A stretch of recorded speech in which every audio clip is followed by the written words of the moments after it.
I welcome you all to the second presentation of our conversation on literature, languages, and cultural and social justice. Thank you all for being here today. For those of you that don't know me, my name is Alejandra Aguilar, and I am an assistant professor of the Department of Language, Linguistics, and Comparative Literature here in Florida Atlantic University. And along with my colleague, Dr. Nuria Godon, we have organized this event. Before I started, I would like to thank the Department of Language, Linguistics, and Comparative Literature that hosts these events, and also to recognize the support of the Dorothy Smith College of Arts and Letters, especially Polly Burks that help us a lot, and the Hispanic Honor Society, Silma Decta Pai. As you may know, this fall semester, we have three wonderful research that have been speaking in our guest series. A few weeks ago, we had Dr. Maddox that presented on Afro-Colombian writer Zapata Olivecha. In 2 weeks, we are going to have Dr. Lopez Rodriguez, who is going to talk about witness and other racial fiction in Colombia. And to introduce our guest speaker for today, I'm gonna leave you with my colleague, Dr. Godon. Please enjoy the talk and see you in a few minutes. Okay, thank you, Alejandra. And well, good afternoon, everyone. I'm Nuria Godon, Associate Professor of Spanish in the Department of Languages, Linguistics, and Comparative Literature here at FAU. And today it is my pleasure to introduce you our new speaker, Dr. Aurelie Vialette, Associate Professor of Hispanic Languages and Literature at the State University of New York at Stony Brook. Her research focuses on 19th century Iberian studies, transatlantic studies, and slavery networks. Dr. Vialette is the mother of 2 kids and 2 books. The first book, entitled Intellectual Philanthropy, The Seduction of the Masses, was published in Purdue University Press in 2018 and translated in Spanish as Filantropía Intelectual, la Seducción de las Masas, forthcoming with ACAL in 2020. Her second book, co-edited with Irene Gomez Castellanos, is Dissonances of Modernity, Music in the Literature of Modern and Contemporary Spain, published in 2019 with North Carolina University Press. Dr. Vialette has also published in peer-reviewed journals and books more than 20 essays and interviews. I don't want to forget about all her opinion articles that came out in French and Spanish presses in El País, La Jornada, and Subail, among others. Here in US, I would like to highlight her article entitled Colleges Sexist Scandals, published in the Chronicle of Higher Education a couple of months ago. Her defense of social justice is expressed in this wonderful piece that denounces that many institutions in the United States do not provide maternity leave. Thanks, Dr. Vialette, for raising your voice for all of us fighting for women's rights too. Today, Dr. Vialette is here to discuss her new book project that addresses questions on gender and race in the Spanish penal colonization process. Again, thanks for accepting our invitation and welcome to FAU. Thank you, Nuria, for this wonderful presentation. I like to be the mother of several things, among them books and kids. I like that. It is such an honor for me to have been invited to speak in this series. Thank you for organizing this. Thank you, Maria Alejandra, for this as well. And I would love to be in Florida right now, actually, not just on Zoom. That would be wonderful. So I hope that this allows for the warm weather to arrive here in the East Coast because it's chilling. I will present today on my new book project, and specifically on chapter 3 of this book. It's the second time I present on this specific topic on this chapter, so I welcome all comments, criticism, advices, bibliography, everything is welcome because it's a work in progress.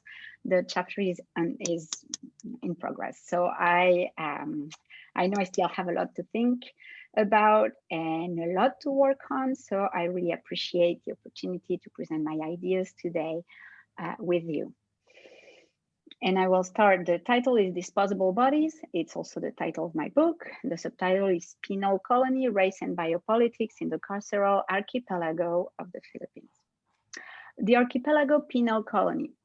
This is how Éric Fougère refers to French Guiana and the Pacific, places where France developed an important politics of deportation of criminals as an instrument of colonization during the 19th century.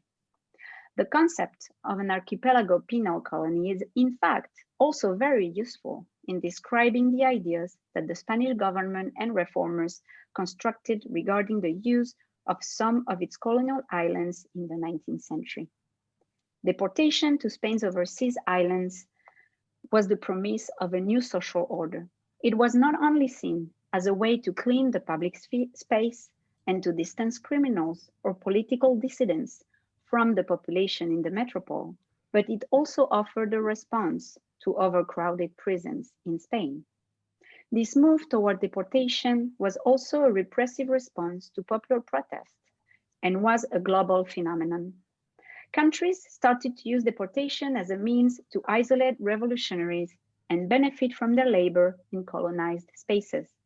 But if deportation was a possible solution to the problem of political dissidents and criminals in Spain, it was not enough to develop a politics of using prisoners in the colonization process. Consequently, government officials started to think that penal colonies, such as those created by France and England in Guyana and Botany Bay respectively, were the ideal setting to overcome both the social and political crisis of the second half of the 19th century by sending families with the deported criminals. More importantly, penal colonies would not only further develop the colonization process, they would serve the development of a race politics. In this movement, there was a clear assumption of racial superiority. Even criminals would be able to better the indigenous population. Today, I concentrate on the politics of Spain's establishing penal colonies in the archipelago of the Philippines in that period, the second half of the 19th century. There, I argue, the islands became the locus for a political strategy that aimed at both resolving crime and political tensions on the peninsula and consolidating Spain's colonial presence. I show that this political strategy was based on a discourse that featured women and family as central to both populating and strengthening what was then constructed as the Spanish race, which involved issues of nation, ethnicity, and culture. The racial politics of late colonialism in the Philippines was a pivotal aspect of the constitution of penal colonies. Indeed, the Spanish government used biopolitical strategies that revealed beliefs of racial superiority. The politics of punishment of prisoners tells us that the government thought that prisoners could become settlers and were inherently superior to the Filipino communities. In one manuscript I analyze here, Filipinos are said to be siempre viciosos, siempre indolentes, siempre materiales y pobres de inteligencia, showing with the repetition of always, siempre, siempre, siempre, how Spaniards in the 19th century kept alive the early modern discourse of colonization that presented the indigenous population as incompatible with civilization. The solution offered as most effective for the colonization of the Filipino community was to use prisoners, since, as we can read in the manuscript, ya que no dispongamos hoy de los recursos necesarios para formarlos con mejores elementos. Mejores elementos, better elements, here means Spaniards who would go to the islands of their own will, had the Philippines been attractive to immigrants at that time. In this context, we can find an expression of racial hierarchies. Penal colonies in the Philippines would place Spanish prisoners in indigenous territory with the idea of reforming these prisoners through work, on the one hand, and on the other, colonizing the indigenous people. This opened up the construction of a social space in which an asymmetrical power relation conditioned the community it aimed at creating. In my project, I use the concept of biopolitics in the Foucauldian sense, that is, as how political power controls the biological lives of individuals. In this sense, the Spanish state conferred on itself the potentiality to manage prisoners' bodies and lives. It is an étatisation of the biological, a term that Foucault chose to explain biopolitics. And it is an étatisation in the sense that it is a power technique closely linked to the organization of the population.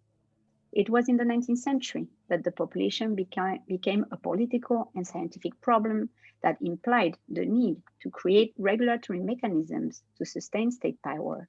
This is what defines biopolitics. In the penal colony, biopolitics was at the center of the application of new technologies that reinforced the state apparatus and the racial politics. It is what I have termed a biopolitical laboratory. As a colonial biopolitical laboratory, the islands were a channel through which a politics of incarceration and penal reform at the service of the empire was devised. What was the desired function of this laboratory and the geopolitical streams that led to its development and deployment? The colonial biopolitical laboratory served to assert the capacity of a sovereign power to organize bodies and to model a citizen that could become a neo-colonial figure reviving a crumbling empire. In the biopolitical laboratory, we see the articulation of race and labor. But I would argue that it is a specific articulation. Race is not only the rationale that supports colonization, it is also a justification for implementing a specific reform of Spanish prisoners through their labor and their racial domination of the indigenous people. The biopolitical laboratory in the penal colony serves thus these two purposes. In addition, I have chosen the term laboratory to conceptualize the project of establishing penal colonies in the Philippines because the idea was to organize a trial in the southern part of the archipelago that could be replicated in other islands and other colonies. In this sense, there was a scientific approach to penal colonies, and it was thought it could become a method to help organize, predict, and control the use of prisoners in a colonial setting. Thus, the concept of biopolitics is all the more central to understanding how political discourse at that time was contemplated in biological terms to justify the relationships between Spanish prisoners and the indigenous population in the colonization process. A racial politics is, according to Foucault, a biological extrapolation of the political enemy and a biological reinforcement of oneself. It is exactly, as I will show, what was supposed to happen in the penal colony, where Spaniards would impose and reinforce their presence in biological, political, and religious terms in the islands. In the case of Spain, the islands implied as well a moral dominance. Civilization could only be found on the continents. The islands were isolated and therefore uncivilized. Penal colonies on remote islands served thus a second and key purpose, which was to import white European colonizers, albeit criminals, to morally and racially improve the colony, in this case, the Filipino people. Penal colonies functioned as connected networks of punishment, discipline, and reward for those who complied with the power structures. Not all convicts qualified to be sent to penal colonies, just as not all convicts were considered worthy of becoming settlers. Those who would qualify needed to have not only a sentence of 10 or more years, but also the ability to procreate. That is, to be young enough, and this was especially important for female convicts, or have a family that would agree to be sent as well. Article 4 of the Boletín de la Revista General de Legislación y Jurisprudencia mentions that preference would be given to prisoners with families and to single male and fertile female prisoners. The project implied control over the convicts' bodies and the implementation of a strict biopolitics. There was also a moral aspect to the expectation attached to procreation. Marriage and settlement were part of the project of the moral redemption of the criminals. The archipelago was thus made up of islands, but also of symbolic future family trees, whose growth would sustain and preserve the nation. These family trees, in turn, would grow to racially dominate the Filipinos.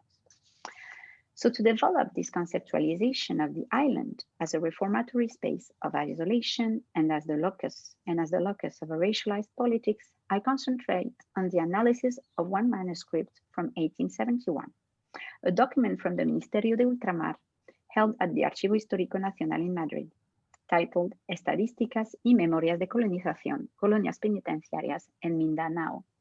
And I can share an image, share screen.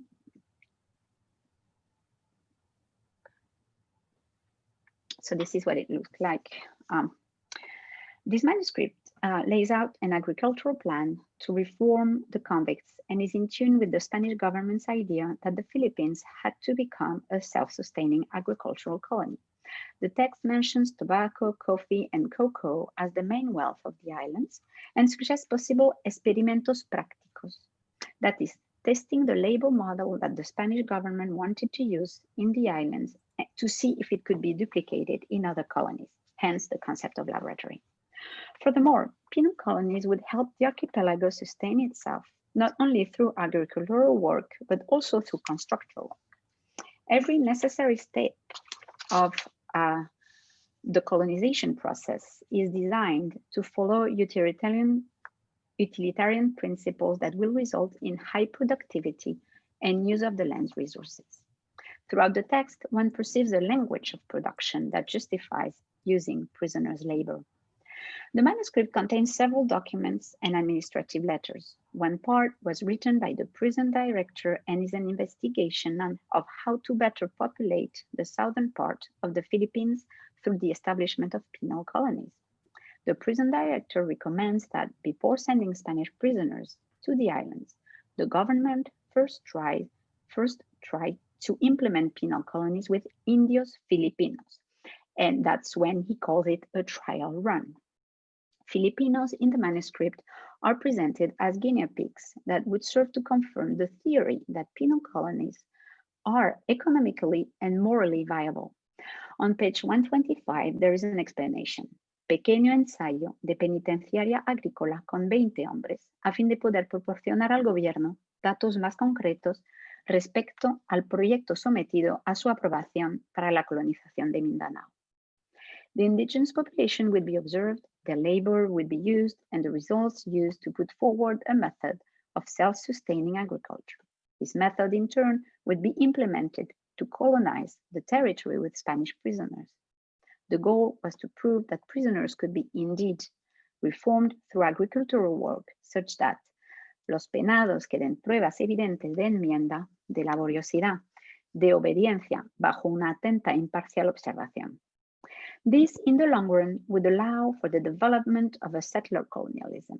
This process is carried out through a biopolitical intervention and scrutiny that not only observes the subject, but also judges their physical and moral actions. So the vocabulary is enmienda, laboriosidad, obediencia, etc.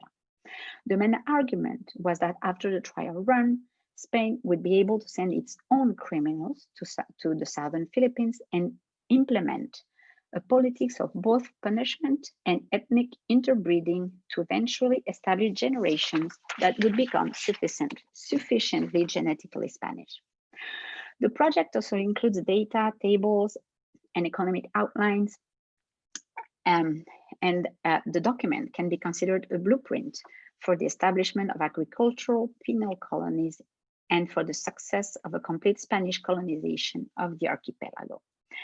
The plan is fully fleshed out, from economic costs to benefits, from the distribution of land to anticipated problems with the convicts.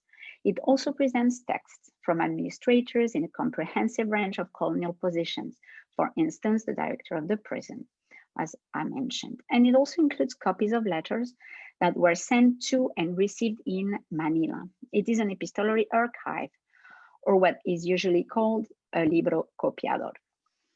The manuscript can be interpreted as a theory of penal reform designed for colonies, and specifically for the islands, as well as a reinforcement of the legal status of the colonies as spaces of exception that would help Spain regain some of its imperial presence in the world. The island in the manuscript is presented as a promising land, echoing the idea of the biblical promised land. It is the ideal space for a penitentiary laboratory because convicts could never escape, as in a quote, Mindanao hallase al exterior rodeado de mar. Indeed, installing a penal colony on an island implied geopolitical specificities. Not only is the sea a factor in the establishment of sovereignty, but it is in this case, the geographical aspect of Mindanao, its exterior surrounded by the sea, further accentuates how the colonial power can distribute itself efficiently in spatial terms. In the time I have left, I will address first the concept of a colonial village that the manuscript talks about, to argue that it was conceived as what I have called a biopolitical laboratory. I show that the idea of the colonial village is intimately linked to a racial politics in which the white Spanish criminals, those that Spain rejected in its own territory, have the mission of bettering the Indio Filipino. Then I explain how women and family were seen as a turning point for the expansion of the empire and the continuance of race in the project of establishing penal colonies. The idea of the colonial village is taken from Estadísticas y Memorias de Colonización. The manuscript shows how the Spanish state intended to transform penal colonies into colonial villages by imposing Spanish religion, race, language, and customs on both convicts and the indigenous population. The colonial village, as a continuation of the penal colony, is a point of departure for the establishment of the colonial biopolitical laboratory. We can see evidence of the laboratory throughout the 187-page document, in which it is clear from the beginning that the continuity between agricultural penal colony and colonial village would develop because what convicts would learn while imprisoned would serve to form a population and culture in the new towns. El gobernador civil del distrito vigilará constantemente los pueblos nuevos que vayan formando para que continúen observando el régimen que aprendieron en las penitencias. One of the central aspects of the formation of the villages is the continuity of work discipline and surveillance by the authorities, which would allow the successful functioning and progression of the reformatory aspect of penal colonies.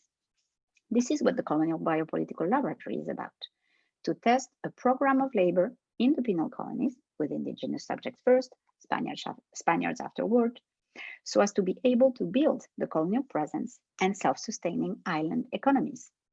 It meant thus using convicts whose bodies are unwanted in society and their labor to try out a politics of colonialism. I am using the conceptual framework of disposable bodies, which is the title of my book, to define how some bodies in 19th century industrial society were perceived as unproductive, socially unfilled, and nuisances, and were thus sent to penal colonies, both to be cleaned from the peninsula and to work for the maintenance of the empire. The manuscript shows the plan that several officials devised to create a society on the islands. First, what they call an ensayo, a trial run, with Filipino prisoners, and afterwards, a functioning colony with redeemed Spanish convicts ready to grow the Spanish presence in the Pacific. The trial run, the manuscript explains, would be done with what Commandant Luis de Monge considers individuos sobrantes from the Filipino community, who are considered neither productive nor useful for the penitentiary. The denomination of surplus individuals is important here and tells us a lot about how government officials in the colonial structure conceived of indigenous convicts' presence in the colonies and how they treated them as disposable bodies. The very formulation of surplus individuals reveals a systemic rejection of bodies that could not enter into the logic of productivity. The mention of surplus individuals also recalls Achille Mbembe's idea of instrumentalization, and I quote, instrumentalization of human existence and the material destruction of human bodies and populations, end of quote. Mbembe asserts that society divides humanity into useful and useless, that is, superfluous. So useful and useless citizens, and utility is what is measured when talking about the capacity of labor force. Humans, as industrial societies conceive them, have to be useful. However, the idea of surplus individuals is a fiction, very much in the sense that Mbembe describes in his book Necropolitics, in which he explains how Western imaginaries' production of narratives justify the exploitation of people. It corresponds to what he calls the fictionalized notion of the enemy. So-called surplus individuals then were Filipino prisoners, whose bodies were used to establish the trial run. But Spanish prisoners was also surplus individuals, as their presence did not exactly fit into the notion of productivity idealized in the peninsula. They were seen as an excess population and were to be displaced, used to try out a politics of colonization that would populate and build colonial villages. Both were instrumentalized to enter into the logic of colonialism. The biopolitical laboratory serves this purpose. The violent nature of political power concentrates in the biopolitical laboratory in as much as it is an enclosed space, in the sense that it is limited to an island or a prison or a colonial village, where the colonial power has the right to exercise its will on the subjects it aims to exploit, a space of exception in all its grandeur. Indeed, part of the theory of penal reform for Mindanao and other territories in the Philippines is that the penal colony must become a space of exception from the moment of its creation through a strict biopolitics. Those in charge of penal colonies should be able, says the manuscript, to govern without any restriction and with special laws, leyes especiales. Full power then should be given to the administrative heads of these penal colonies. This is one of the ways in which Spanish colonialism was trying to establish hegemony. Reading this manuscript helps us understand how Spanish hegemony would be reinforced through what the text calls a perfect people, who would be perfected through populating the colonial village.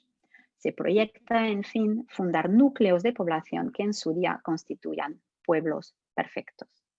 The evolution from penal colonies to colonial village formed by perfect people would be possible if the trial run is effective.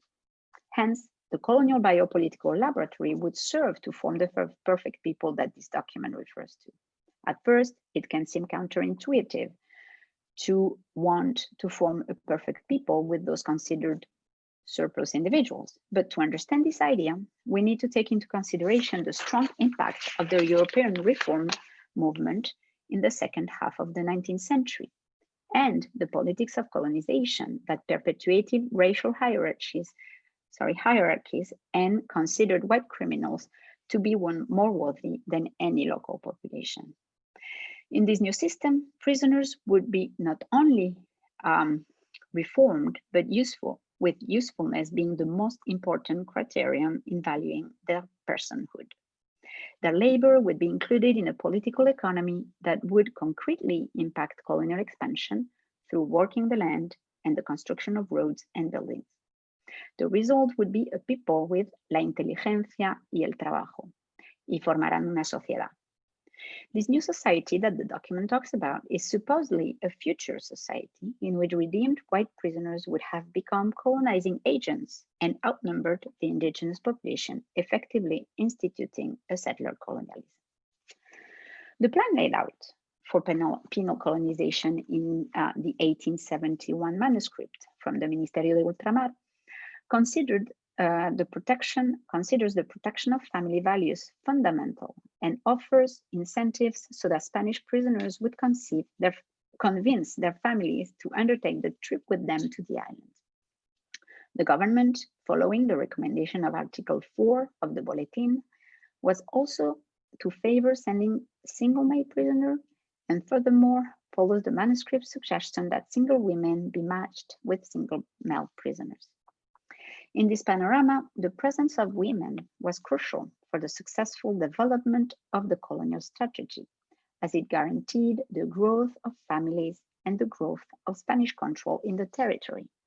The convicts were expected to get married and have children who, having been born and raised on the island, would settle firmly in the Spanish colony. A settler colonialism. The thirst for the reproduction of the family can also be seen in the manuscript, where it mentions the use of special laws on families during 50 up to 70 years, that is, 2 generations. This corresponds exactly to 4 grandparents and is the exact definition of racial purity used by the Spanish Inquisition. The plan reveals thus an unmistakable biopower from the control of birth, the children's growth and death, the organization of family life, the gender role of citizens, a private reproductive role for women with a central role in a family, and domination of the local population. In the manuscript, the discourse on family goes hand in hand with a discussion on the indigenous people, seen as a group to be civilized by the Spaniards. There is an insistence on a supposed lack of education and manners. El indio filipino nace de una raza debilitada físicamente, de inteligencia empobrecida y de moral depravada. Sus padres, sin cuidarse de inculcarles las ideas de virtud ni amor al trabajo. Sus maestros indios también. Lo más que saben enseñarles es alear palabras y juntar letras. No leen libros de ninguna clase ni meditan sobre ningún asunto. Adquieren un modo de sentir diferente de las demás razas. The indigenous are presented as foreign to modern capitalist values, such as work, and the leaders or teachers are seen as incapable of giving instruction and thus implicitly of forming the new generations of citizens, making the argument for the need to import so-called European civilization through the colonization process. In addition, the text mentions meditation, which implies the possibility of approaching one's life from an existential and philosophical point of view. In this manuscript, it is an Occidental marker that establishes yet another barrier between the between the colonizer and the colonized. The indigenous population was considered a people that was not only uncivilized, but that did not feel the necessity to meditate on any aspect of their lives. Occidental markers in the defense of Spanish culture, such as this one, are present throughout the text. One of them is liberty. The indigenous people are mentioned as a people that would never escape a prison because they do not love liberty. By effacing the indigenous people's capacity to feel and appreciate values such as liberty, which is a sign of civilization in Occidental thought and philosophy, the director of the prison, who is the author of this part of the manuscript, automatically excludes them from an essential aspect of humanity, contemplation of one's own life. And I'm going to conclude. The creation of penal colonies was one of the main aspects of a plan of colonization of the Philippines in the 19th century. But colonizing with prisoners was nothing other than the creation of a dangerous space of exception in which all was permitted. Indeed, the reading and analysis of the 1871 manuscript shows that the creation of penal colonies and the project of colonization and evangelization was not to come with any limit. According to the manuscript, the objective was to transform the colony into a village within 10 years. Clearly, the manuscript unveils a strong program for the management of the penal colony, the benefits to be expected from it, and how to use it.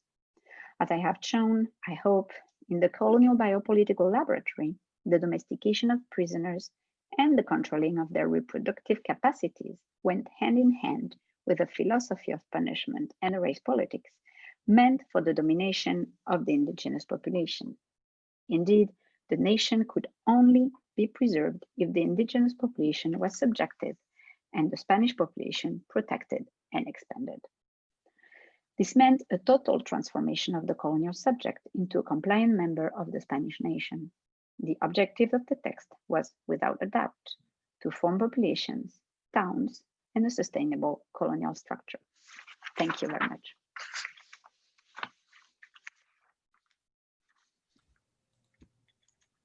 Thank you. Thank you very much. So now we are going to open a Q&A section. So please, your comments, your questions are welcome. So let's see. We are going to open. Okay, and we have one question by Carla Calarge. Okay, she said, I'm going to read it. Thank you for this wonderful and stimulating talk.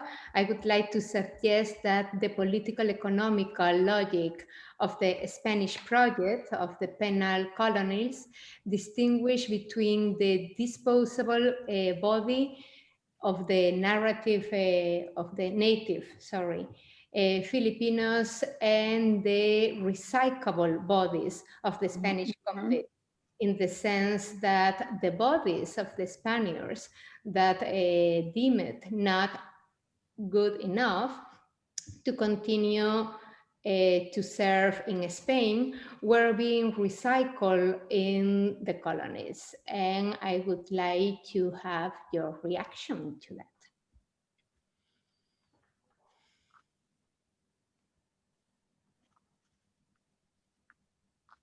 Yes, thank you for this question. Actually, I like the distinction between disposable and recyclable. I think there's something here that can be very fruitful for my project, and that I hadn't really formulated like that. And I think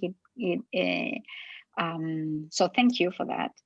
And that is true that there is this idea that that Spanish prisoners, even if they were unwanted in Spain, in the peninsula, they could be redeemed. They could be, like, the colonization process and the labor process could help them redeem, and that they were seen as worthy to be redeemed and reused once redeemed in the territory. And this is part of the reformatory movement in the 19th century in Europe, as I said, because reformers believed that prisoners could actually be reformed. So that is viable for Spanish prisoners, but not for the native Filipinos. So there's this distinction, and thank you. I'm going to think about it, because that's something I should distinguish in my project. So thanks for the idea. Okay, thank you. We have two more questions and comments. One is through the chat. So, was the Philippine colonization concept only for Mindanao? No. It was not just for Mindanao, but what I'm studying particularly is the southern part of the Philippines in this chapter, because that the Mindanao and the islands of southern Philippines have not been studied that much. So there's a lot of research to be done for that part of the Philippines. However, while the project of establishing penal colonies in the Philippines for Spain was for the entire archipelago. So it was a project for the Philippines entirely. But the manuscript that I presented today only deal with Mindanao and southern Philippines, because it proposes, as I said, to use that part of the Philippines as a trial run and see that, if it is effective, it can be transposed, used in the rest of the archipelago. So that's why I use the concept of laboratory to talk about that, to say how, the southern Philippines can be a laboratory to see if a method is effective and can be afterwards used to establish penal colonies in the rest of the islands, and also the rest of the empire, which was, dismantling at the time. Okay, and the other question about Muslims. Yes, so that's something that I have in my chapter, but today I had 30 minutes, so I had to decide what to talk about, but the manuscript talks a lot about the Muslim population, and especially because so the manuscript says, oh, there's a quote that I gave that, Mindanao is surrounded by water. The rest of the quote, the rest of the paragraph talks about, it says inhabited by Muslims in the inside. So so there's an entire part of the manuscript that talks how Spain should subjugate the Muslim population. And it says it will be very useful because the Filipino and the Muslims are in war constantly. So the manuscript suggests, the prison director actually, de Monge, suggests to use the Filipino community and the Filipino prisoners to fight against the Muslims and impose religion as well. So so it's seen as a group that Spain should fight. And also the manuscript talks about the Chinese, and how Spain was in war with the Chinese in the ocean. So that's another part that is also interesting, and that I'm planning to work on, because there's a lot of there are questions of pirates and piracy as well. So yeah, it's a complex manuscript. Okay, well, we have another question also by Akiko Suchilla, and she's interested in the intersections between gender and the ability in this biopolitical project. In what ways was the notion of productive body gendered? This is one question.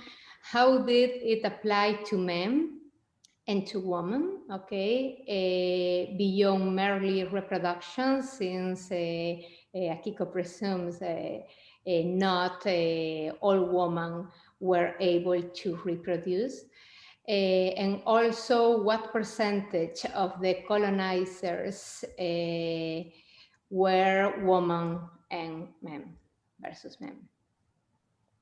Thanks. Thanks for being here, Akiko, and for the question. So there are different things to this idea of, of the importance of gender in this project. First of all, there's, the manuscript, the way the manuscript talks about gender, about women and about fertility, and also the law, right? So on the one hand, Spain was planning to send criminals, men and women, vagrants, and also prostitutes to the island. So there was an idea of a cleansing of the social bodies from, these so-called unproductive bodies. Then the idea was to send families of the convicts. So let's say, someone was supposed to be sent. The family was offered to be sent for free to the islands, and so they could live there and reproduce, or if they have children, the children could be raised there. Also, there was this, as I said, there were these specificities of, each convict was, not everyone could be sent. So priority would be given to those who had a sentence of more than 10 years, and priority was given to considered female fertile women and men. Mm-hmm. So for women, it was more or less, easy, because you would say, well, she is less than a certain age, so she would have priority. Of course, they couldn't know if they were fertile or not, but that the idea was to send young women. And there was an incentive for prisoners to get married, to procreate, because if they did, they would get a shorter sentence. So it was said, in the law, that if they could procreate, they could get married, they would be given a land, and they would start to cultivate the land, And so that was part also of the reformatory aspect of penal colonies, because it was thought that through family, through work, and that you could get a reinsertion into society, and that you could get redeemed, and you could know the right, the right path to a good life, right? So these were all the aspects that were important, and that show how, on the one hand, the bodies could become productive. That is not only productive by cultivating a land and producing something like that, but also productive in the production and reproduction of society through procreation, through children and raising a family. And also, it shows how the bodies were, the project, emphasized the importance of gender in yes. Okay, we have another question in the chat from Ursula. Was there promise for free land or not? I hope I understand the question. So what the manuscript says is that the what we would call the reinsertion into society, and the manuscript doesn't use reinsertion, but more redención. The idea was that convicts in the penal colony would learn how to cultivate land, and would cultivate the land for the colonial structure. So they would, as you can imagine, as prisoners, they would learn how to cultivate. This was done during the harvest season, and the season that, and then when the harvest was finished, prisoners would be, the labor would be used to, through construction work. So to build, buildings and roads, etc. Then when prisoners finished their sentence, they would be given, so the idea was to give them a land, and they would start to harvest the land, and they would be given this land, and they would give part of the harvest to the colonial structure. So their labor would be still attached to the colonial structure, and little by little, they would be given more liberty. Yeah. The idea was that at the end, they would know how to live well, and they would have a land to cultivate. Yes, so there was like steps towards this full redemption of the convicts. Okay, actually, I have a question also, okay. And it's related with the kids. I don't know if to them? To kids, the children. So did they receive any kind of education in schools or not at all? Do you know? I don't know. I don't remember exactly if there's a mention to that, but I can say that there's a mention to indigenous children, to orphans in the manuscript. So there's a mention that orphans would be placed in Spanish families, so that Spaniards could give them,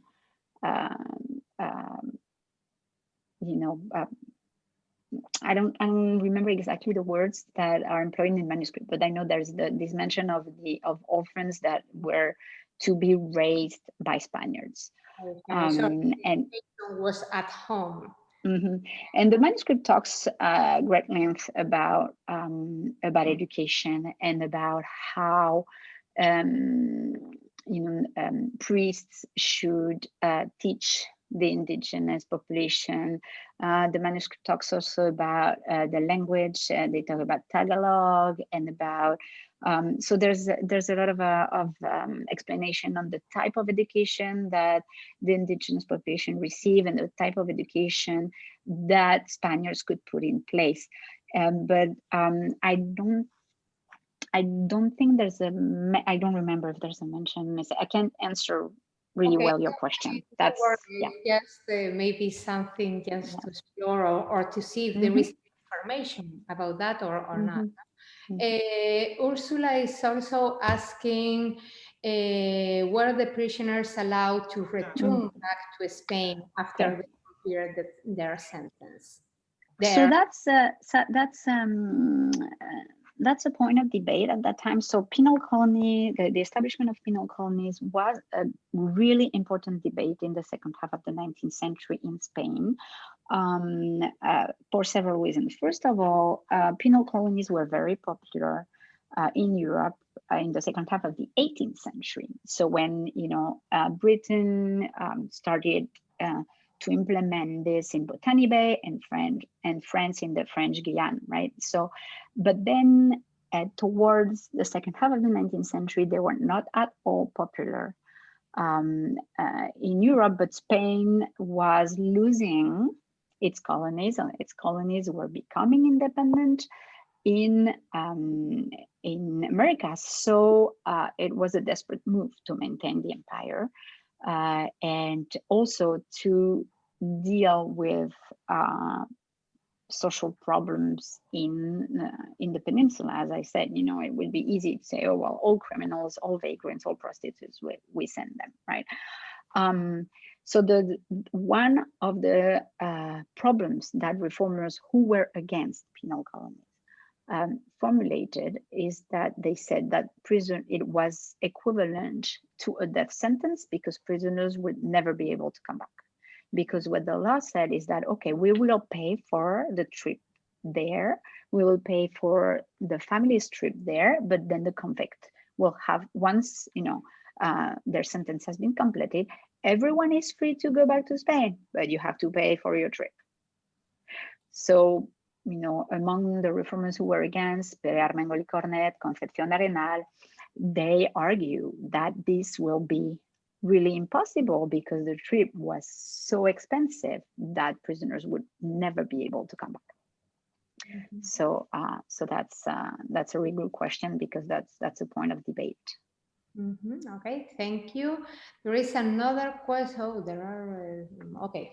So were all criminals offered the chance to go, even violent criminals, or just criminals of lesser crimes?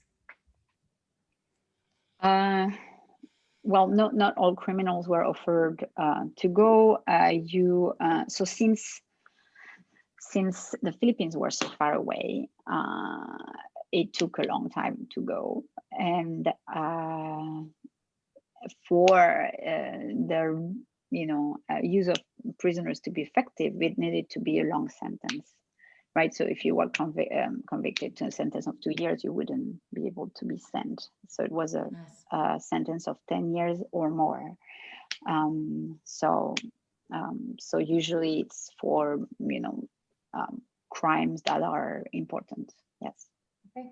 Well, so and also political dissents, they've always been deported and sent. So after the Gloriosa Revolution in 1868, there were lots of deportations, and after each revolution, that was a practice as well. So not just crimes, but also political reasons. Okay, and another question from Carla Calarge. Any mention to interracial unions? Yes.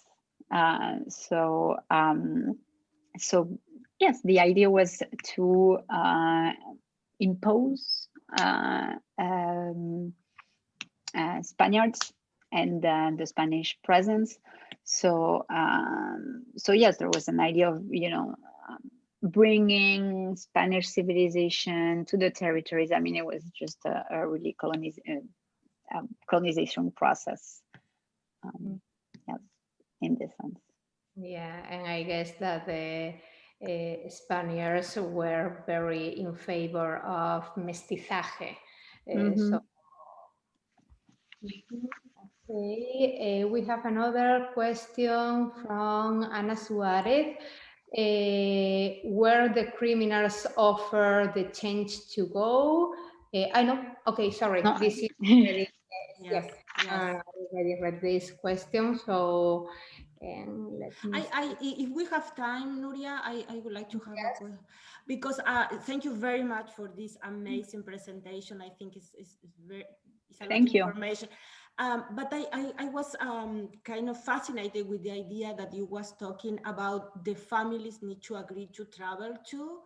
So I was thinking that maybe there is also some sort of reconceptualization of the criminal, because we need to think in the family as also part of this criminalization. So I don't know if you want to elaborate a little bit more about this kind of, because need to be some kind of recognized things, right? The family want to go, so they need to recognize that they are also believe they are also kind of this criminal body. It's not just one individual, it's the whole family. So I think that is fascinating. Yes, well, the argument, so those in favor of penal colonies presented them as an opportunity, as a chance. And when you look at, the rhetoric that was used in the 18th century with Botany Bay, with Britain, you have all these posters that say, become rich, get a land, go to Botany Bay. So there was like this rhetoric about what an opportunity it could be for someone who felt that they could not do anything in society and they had a family to take care, and so this would be a transformation of their lives. So that was more the rhetoric than anything. That what was being used was, there is this reformer, Francisco Lastres, who said, he has an entire analysis and said, this will be wonderful for the convict and their families, because they are going to be given the opportunity to grow, to have money, to have food all the time, etc. So that's the family. I don't see that in these discussions the families are presented as a criminal body. On the contrary, they're presented as an opportunity to get redemption, to be useful to society, right? To grow the family tree and grow a land at the same time. So it was presented as a possible opportunity for them. But anyway, thank I you very understand much for the question. But I think it's a wonderful project, because you also can contest this concept of the criminal as an individual. But it's beyond the individual. It's also the family is kind of included in this project. That is what I'm saying. I understand. Yes, thank you. I'm going to think about that. It's 2:58, so I think that we are going to stop here, okay? Thanks, Dr. Vialette, and thank you all for being here with us this afternoon. Thank you for a wonderful presentation. And I hope everybody enjoyed Dr. Vialette's talk. And I leave you now with Dr. Aguilar, if you want just to reminder when is the next talk. Well, yes, thank you. And we hope to see you again on November 16. This is a Monday, again, 2 p.m. And we are going to share with you the presentation of Dr. Mercedes Lopez Rodriguez on witness and other racial fiction in Colombia. So thank you very much, you all, for being here, and have a wonderful week. See you in a few days. Thank you. Gracias, Nuria. De nada, un placer.